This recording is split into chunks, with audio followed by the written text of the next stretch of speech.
আমার মেয়ে মাংস রেডি করছে, আলু খেতে রেডি করছে, কবি খেতে রেডি করছে। তো আমার মেয়ে ভাই ভাই দেখেন, এই দেখেন, এই দেখেন, এই যে এই যে বস্তা রেডি করছে, এই যে আলু টালু কাছে সব কিছু করছে, ফুলকপি রেডি করছে।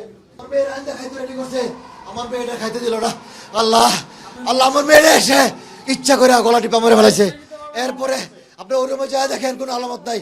মামা মেয়ে যে আত্মহত্যা করছে না, আমার মেয়েরে পরিকল্পিতভাবে মেরে ফেলেছে। ও ক্রেজি টাইপের ছিল, ও হঠাৎ করে ক্রেজি হয়ে গেল, ভালো ভালো ক্রেজি হয়ে আমার মায়ের হঠাৎ করে মাথার মধ্যে ঘুষি টুষি দিত। আমি যাই আমার মেয়ের হাত পা সব দেখছি ঠান্ডা হয়ে গেছে। আমার মেয়ের হাত পা সব বরফ হয়ে গেছে। Innovation for smarter life. Phone দিয়েছি হইলো আমার ওয়াইফের মোবাইলে ফোন দিয়েছি। তুমি কথা বলো না, তুমি কথা বলো। আমার মেয়ের হাজবেন্ড তার নাম সিফাত, সে রাতে ফোন দিছে 1:56 সে ফোন দিছে। তো ফোন দিছে পরে আমি রিসিভ করে পরে বললাম, কী ব্যাপার সিফাত, কী অবস্থা তোমাদের? আম্মু এখনই আসেন আমাদের বাসায়। কেন, কী হয়েছে? কেন এখনই আসেন? কেন, কী হয়েছে বলো। কে আর নাই, মানে ওর কথাগুলো একদম, হ্যাঁ সিফাত, ওর কথাগুলো একদম স্বাভাবিক, হ্যাঁ একদম স্বাভাবিক। সে বলতেছে, কি বলো তুমি? আমি তো রাগ করছি, আমি কাঁদতেছি, কি বলো তুমি এগুলো? যে কে নাই মানে এটা কি? না কে আর নাই। পরে আমি স্পিকার দিচ্ছি, পরে তুমি শুনছো না, তাই না? পরে আমরা তাড়াতাড়ি করে পরে আসলাম। তা আমরা আসলাম, এখানে বলছে বাসায় আসতে, তো আমরা বাসায় আসবো, সিএনজি দিচ্ছি, বাসায় আসতেছি। তখন আবার বললো কি যে না বাসায় না, ওকে ঢাকা মেডিকেল নিয়ে দিছে, ঢাকা মেডিকেলে আসেন। আবার আমরা ঢাকা মেডিকেলে গেলাম। ঢাকা মেডিকেলে যাওয়ার পরে বলছে ঢাকা মেডিকেল না, বিআরবিতে নিছি আমরা, বিআরবিতে আসেন। আমরা বিআরবিতে গেলাম, বিআরবিতে যাওয়ার পরে দেখি যে ওর ড্রাইভার ছিল, ওর কাজের লোকটা ছেলেটা ছিল, আর যে ওর বন্ধু ছিল, নাম হয়েছে প্রেম, হ্যাঁ ও ছিল। তখন সিফাত ছিল না, ওর হাজবেন্ড সিফাত ছিল। হ্যাঁ ও যায় নাই, ঠিক আছে। ওর বন্ধু আমাকে বলতেছে, আমি দেখতেছি, আমাকে দেখতে দিচ্ছে না, বলতেছে যে ইসিজি করতেছে, আপনি এখন যান না। আমি তো কাঁদতেছি। পরে ওর বন্ধু প্রেম, ও বলতেছে আন্টি একটু শান্ত হন, আপনার মেয়েকে মেরে ফেলছে, আমি অনেক কিছু জানি, আমি সাক্ষী দিব আন্টি, আপনি একটু শান্ত হন, আপনার মেয়েকে ওরা মেরে ফেলছে, এই কথা বলছে সে। বন্ধু সহ পলায় গেছে। সিফাতের বোন দীপার হাজবেন্ড মাহফুজ, এরা এই সিফাতরে নিয়ে পলায় গেছে।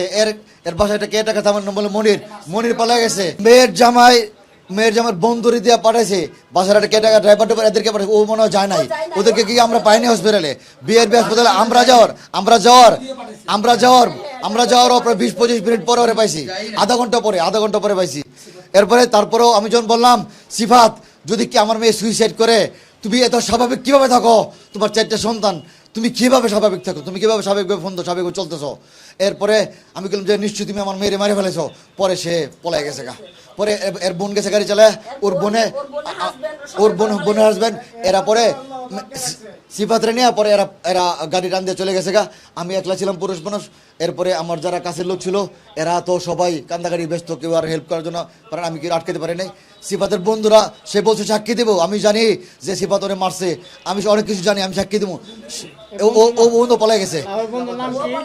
ওর বন্ধু নাম হলো কাজী ফারুক নেওয়াজ প্রেম, ওর বাসা হলো পুরান ঢাকায়।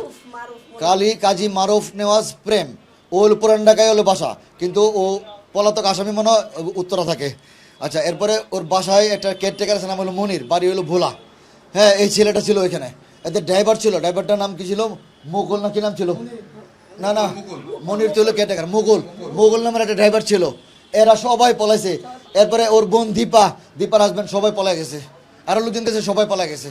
হ্যাঁ, পরে আমি আমার মেয়ের পরে যেহেতু আমি মামলা করতে গেলেও তো আমার এটা সরকারি হাসপাতালে নিতে, পরে ঢাকা মেডিকেলে ওই হাসপাতাল থেকে অ্যাম্বুলেন্স রেডি করে দিছে। পরে অ্যাম্বুলেন্স দিয়ে ঢাকা মেডিকেলে নিয়ে গেছি। ঢাকা মেডিকেলে নিয়ে বলছে, এরা ডাক্তাররা বলছে যে বাচ্চা তো মারা গেছে, আরো আগেই, অনেক আগেই মারা গেছে। আমি যাই আমার মেয়ের হাত পা সব দেখছি ঠান্ডা হয়ে গেছে। আমার মেয়ের হাত পা সব বরফ হয়ে গেছে। মনে হচ্ছে আরো অনেক আগে আমার মেয়েরা মারে ফেলেছে, শুধুমাত্র একটা অভিনয় করছে এরা।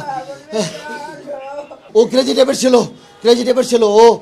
হঠাৎ করে ক্রেজি হয়ে গেলে ভালো ভালো ক্রেজি হয়ে আমার মায়ের হঠাৎ করে মাথার মধ্যে ঘুষি টুসি দিত, ও মারতো, চুলে ধরে মারতো, এগুলো করতো। আমার মেয়ে এই অনেক সময় এগুলো অনেক সময় বলার চেষ্টা করছে। একবার আমার মেয়ে বলছে এই বাসা ছেড়ে যাবো গা, আমি বলছি মা রে তোমার চারটা সন্তান হয়েছে গা, এটা মানায় নিয়ে চলার চেষ্টা করো। এরপর ওই পোলাটা বুঝাইছি, বাবা তোমার সংসারটা মানায় নেওয়ার চেষ্টা করো, কি হয়েছে তুমি কেয়ারে কোনো কিছু মারধর কিনলে কেন, কি সমস্যা। কিন্তু শেষ পর্যন্ত আমার মেয়েটার জীবনের তোরে মারে ফেলেবো, এটা কোনো কথা হইলো ভাই? এটা কোনো কথা হইলো? আমার বড় নাতিরা ক্লাস 4-এ পড়ে, আর সবার শুরু 1.5 বছর বয়স। বড় মেয়েটা বিকারণেশ্বর স্কুলে বেলের উঠে ক্লাস 3-তে পড়ে, ক্লাস 4-এ পড়ে। আর ওর ছেলেটা, ওই প্রথম ছেলেটা, বড় ছেলেটা পরে হইলো আদমজি ক্যান্ডেম স্কুলে ক্লাস 2-তে। তারপরে থার্ড ছেলেরা ওইখানে একটা প্রিপারেটরি স্কুলে ক্লাস 1-এ পড়ে। আর সবার ছোট ছেলেটা 1.5 থেকে 2 বছর। এই সুন্দর ফ্যামিলিটা, ও আমরা কি অপরাধ করছি?